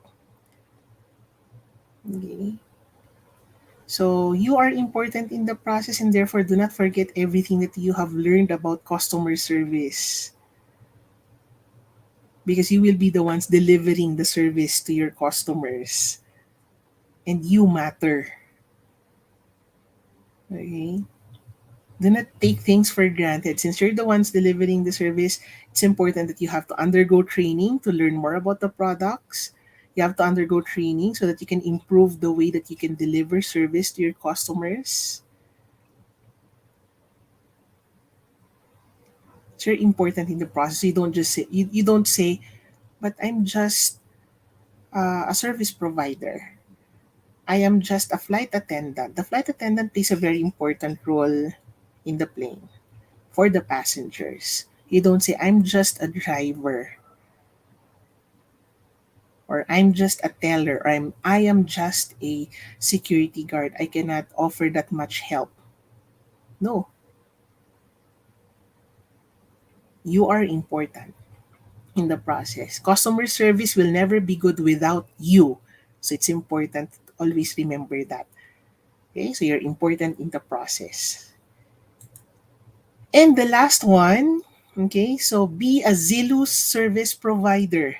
When we say how do you express this? You have to show enthusiasm. Okay, uh, that is being zealous. You have to show enthusiasm and eagerness, especially when delivering service to your customers. Customers would know and feel if you're already bored. Customers would know and feel if you are not happy about what you are doing. So it is important that you show enthusiasm and eagerness, especially when delivering service. But don't go over the top also. Some customers are not also happy when they see that some people also go over the top. So there should also be a limitation when it comes now to showing zeal. Okay. So I'm sure you were in a situation before where you felt bad because the service provider seemed not to be happy delivering the service. Okay, you might have been in a situation before where uh, the service provider did not show eagerness in helping you out when you needed help, and we feel bad. And probably next time we won't go back, right? So if we are the ones delivering the service, then it is important for us to, as much as possible, show a positive attitude towards our customers. And that is how we can be a zealous service provider. So I hope you were able to learn a lot today about customer service. So I gave you 26, okay, things to remember about delivering good customer service. So that ends my presentation. I'm giving back the virtual floor to our moderator. Okay, thank you so much, Mom, for your marvelous presentation. Thank you for sharing your valuable time with us and for sharing your knowledge about the ABCs of customer service. And thank you also for giving us the 26 techniques, or shall we say, these are the techniques that needs to be remembered by our um, viewers today. So we will be back, ma'am, for the Q&A portion. So at this point, before moving on to our quiz competition, let me remind you again to support us by sharing, tagging, and commenting and mentioning your friends. So at this moment, we'll have our quiz competition after the short video.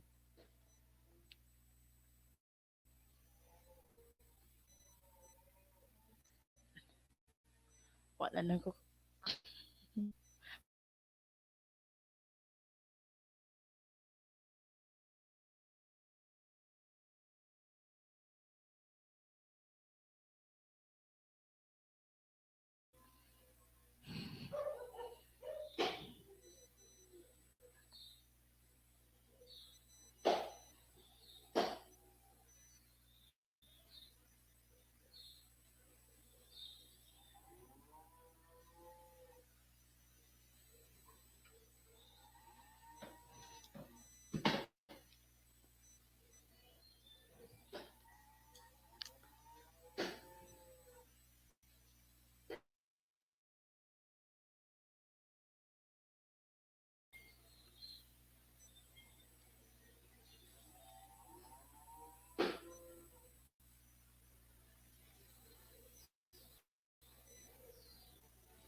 Okay, once again, to our dear viewers, please join us with our quiz competition.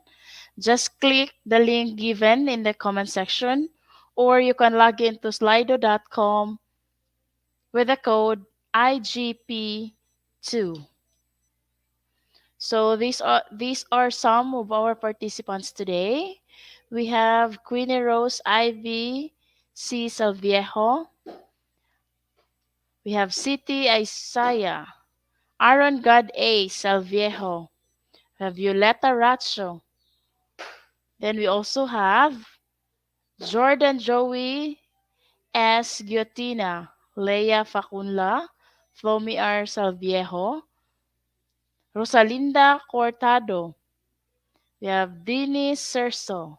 Justine Sabiliejo. Kiefer Rivera. And Joel A. Bernazor.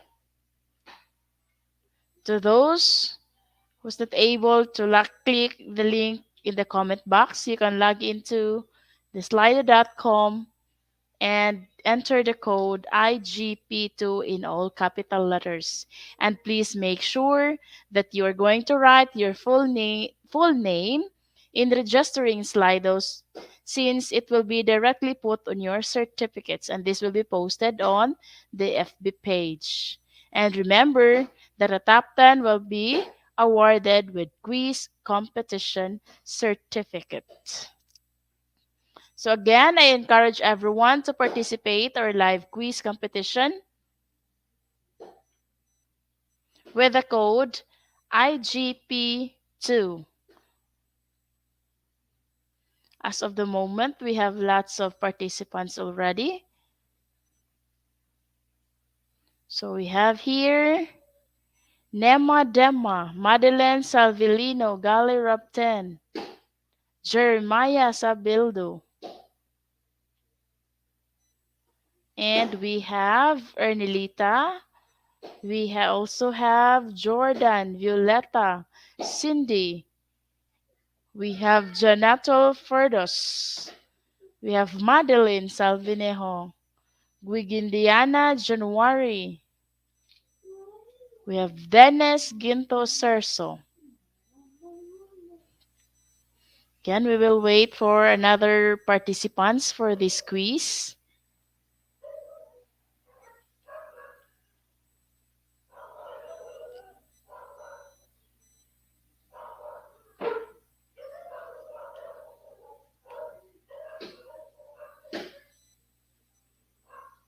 Just directly log into www.slido.com and you redirected to our quiz competition today.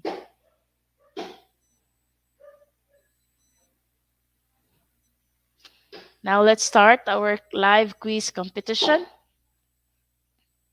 So the first question, what are the ABCs of customer service?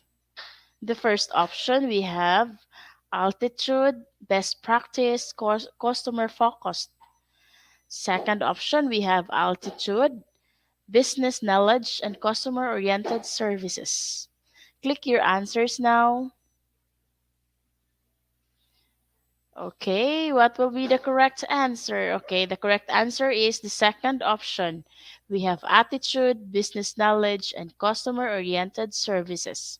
With 77% got the correct answer. Now let's move on to the second question. Okay, in our leaderboard, as shown in the screen, who should be? Okay, we have the top one, Dennis Serso, followed by Leia. The third, we have Quidiniana. Then we have Flomi, and then the fifth one is Jordan. Let's proceed to our second question. Who should be the champion of customer service? Is it janitor or the CEO?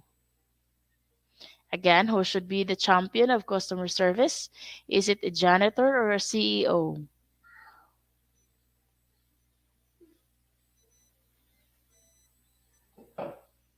So the correct answer is the second option, the CEO. with 54% got the correct answer over 46%. So in our leaderboard, still in the top one, we have Dennis Gento Cerso. Still the same, we have Quindiana, we have Jermima, sorry. We have Leia, and we also have Jordan, Joey S. The third question, what is a customer service no? I'm struggling to however or nah bro.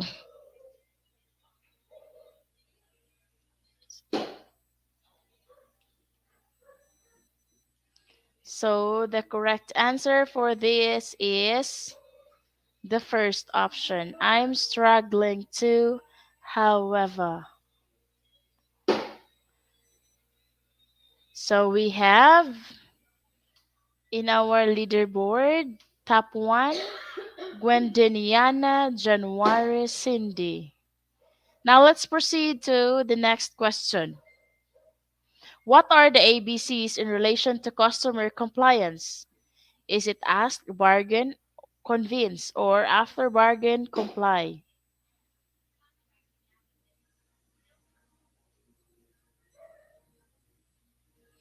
What are the ABCs in relation to customer compliance?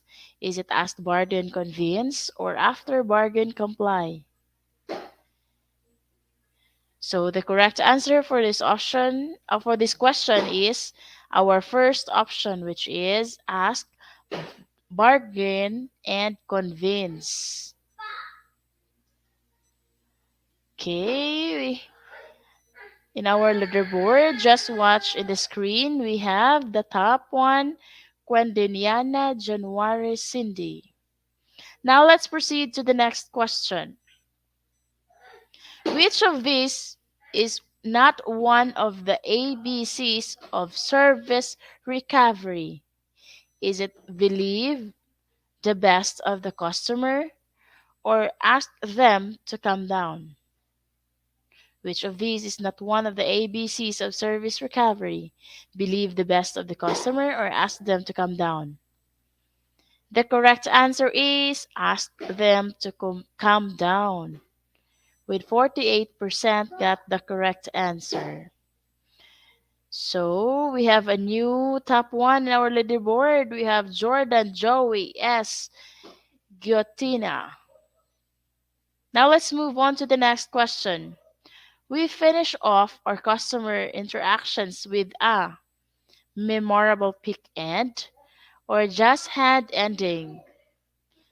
We finish our customer interaction with a memorable peak end or just hands ending.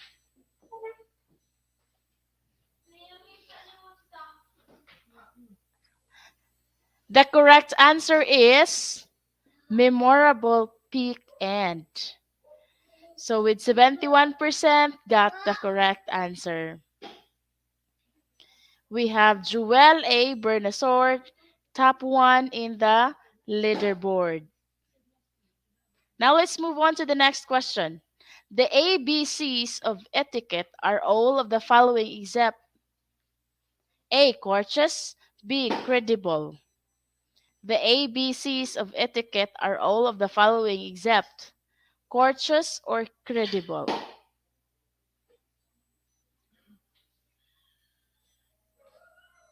And the correct answer is courteous. And 14% got the correct answer for this question. Okay, we have a new top one in our leaderboard. We have Leia Faconla. So, next question. IFCs can respond to a customer call button during taxi out. Is it true or false? IFCs can respond to customer call button during taxi out. Is it true or false?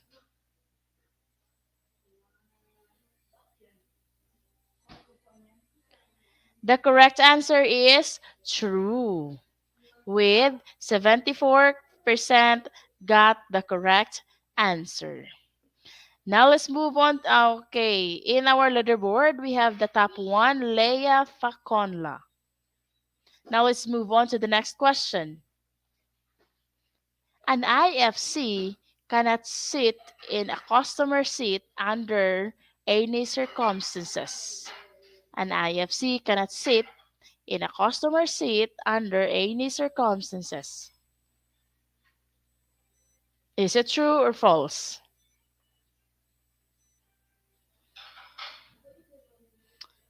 And the correct answer is false. So again, top one, we have Leia Paconla. So now let's move on to our last question. Is it okay to blame the customer for ignorance? Is it true or false? Again, is it true? Is it okay to blame the customer for ignorance? Is it true or false?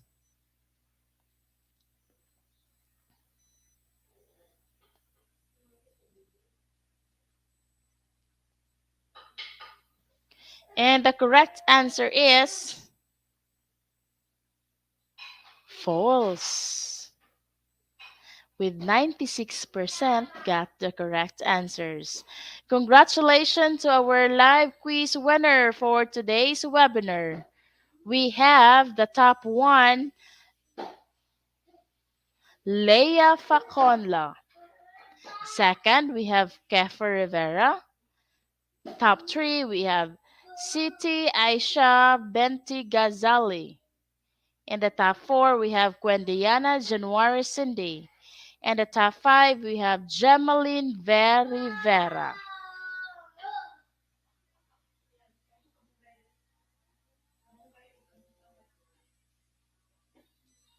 Okay, let's wait for who are the top 6 to 10 winner for today's webinar.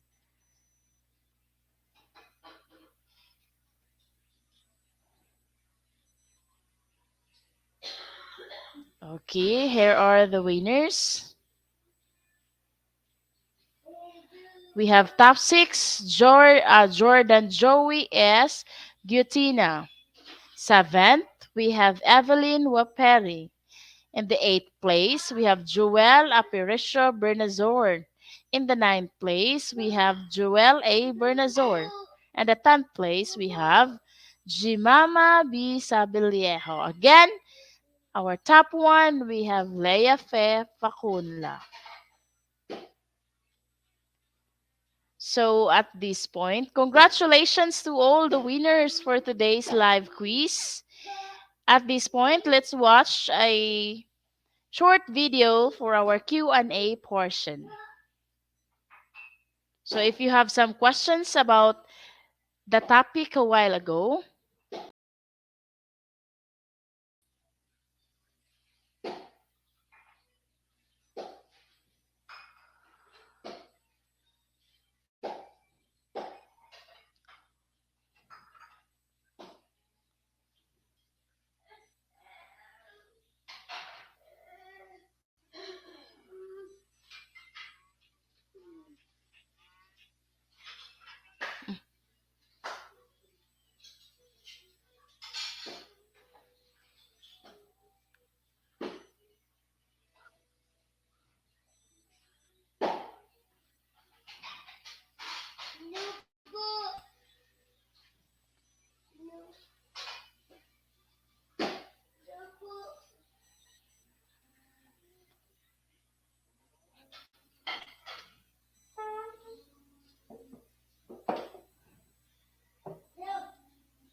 okay, my dear viewers,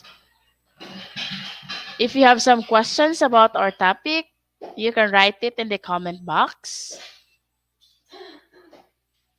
If you have some clarifications about our presentation a while ago, you can ask question. Welcome back, Dr. Ruby. We will wait Hi. for the questions for our viewers for today. So here is our first question from Sir Flomi R. Salviejo. Good afternoon, ma'am. What are the root causes and effects of bad customer service? Okay, so first let's go over the root causes. Of course, there are many different reasons why bad customer service happens. And one of that would be the lack of knowledge on the part of the service provider.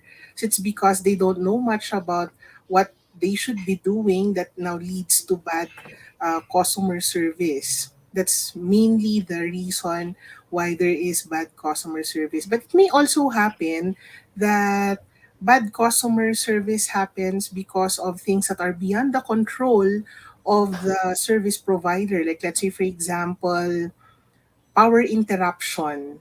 So let's say you're supposed Yeah. to visit a store, but let's say there's a power interruption. So that's beyond the control of the owners of the business. But it's something that you can do something about. Like, if you can afford, then you have to invest on, let's say, a generator so that when power interruptions happen, there will always be a backup system.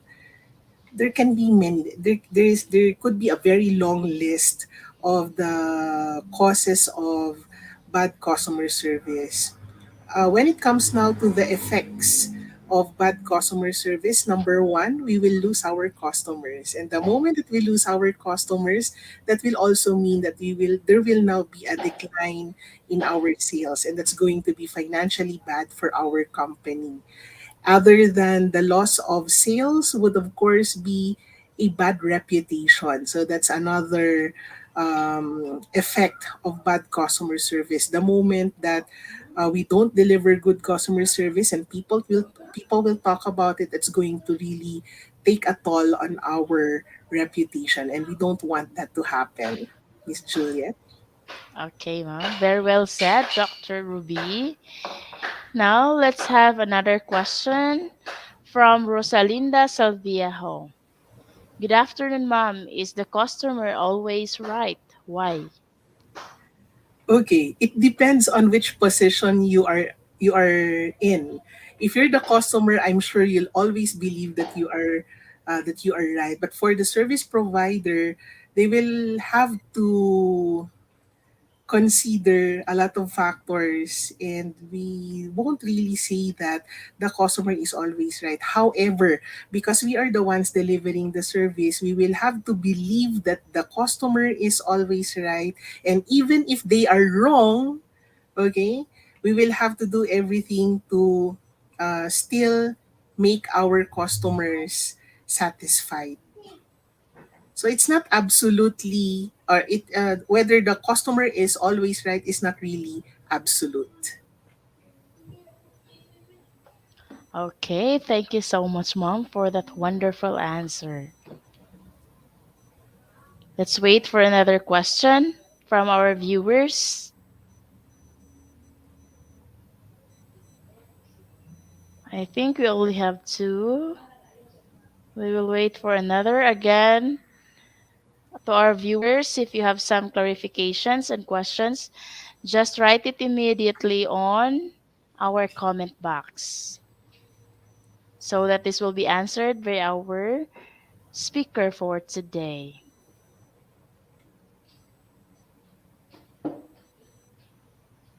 So, Mom Rosalinda said, Mom, thank you. Thank you also for your question, Ma'am Rosalinda. And Sir Isaiah also said, I have learned a lot. Thanks. And from Sir Flomi, thank you, Mom. Thank you, Isaiah. Thank you, Sir Flomi. So I think we only have two questions for today. Okay, again, thank you so much, Mom Ruby, for the valuable time you have shared to us and for the knowledge that you have just shared with us. I know our viewers learned a lot from you, especially it talks about the customer. What are the techniques and how they're going to deal with their customers. Thank you so much, Mom. Hoping to see you here again in IGP in our future webinar. Thank you, Thank you so Julia. much. Thank you, everyone. Okay, thank you, Mom. So, to all our knowledge seekers, thank you so much for attending in this webinar and for your active participation. Hopefully, you learned something new. To all the students who are with us, please continue to seek knowledge to hone your skills and capabilities. To all teachers and professors, I am hoping that our topic today adds more knowledge to you all. And always remember, you can't give what you do not have. So you have to learn more so that you can give more and continue joining us in our future webinars. And please do not forget to collect your e-certificate and check in IGP. The code is for this session we have IGP1124 with the program ABCs in Customer Service. So, once again, thank you so much for watching. Stay happy and stay safe, everyone. I am your host, Juliet Delatorre from Philippines, signing off.